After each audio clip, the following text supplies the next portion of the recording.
nafas oling burundan. Burundan. Yaxshimi? Zo'rmi? Assalomu alaykum aziz obunachilar.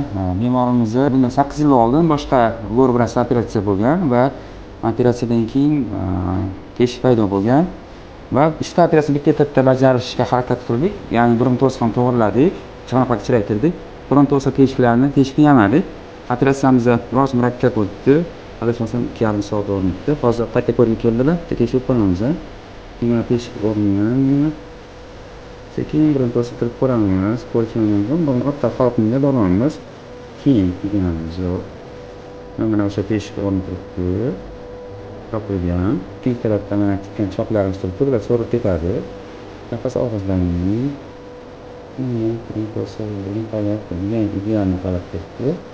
Qarang, mana ko'rtalar, nafas olamiz. Mana choqlar bu so'rilib ketadi o'zi. Mana burun to'siq holati, mana teshik bor edi, sizlarda. Esimda. Hozir yaxshi bo'ldimi? Ancha ochildi. Oldin o'sha nafas olganingizda ovoz chiqarmidi? Ha, hushtak chalganga o'xshab shig'illab, ovoz chiqib, keyin nafas ololmasdim-da, faqat og'izdan nafas olardim. Nafas oling burundan. Yaxshimi, zo'rmi? Yaxshi ancha. Natijani ko'rdinglar. Teshik o'sha perforatsiya o'rni qismi yamalgan, burun to'siq to'g'rilangan, chanoqqa kichraytirilgan, xudo xohlasa uchta operatsiyamiz ham muvaffaqiyatli o'tgan va mana rezultatlar.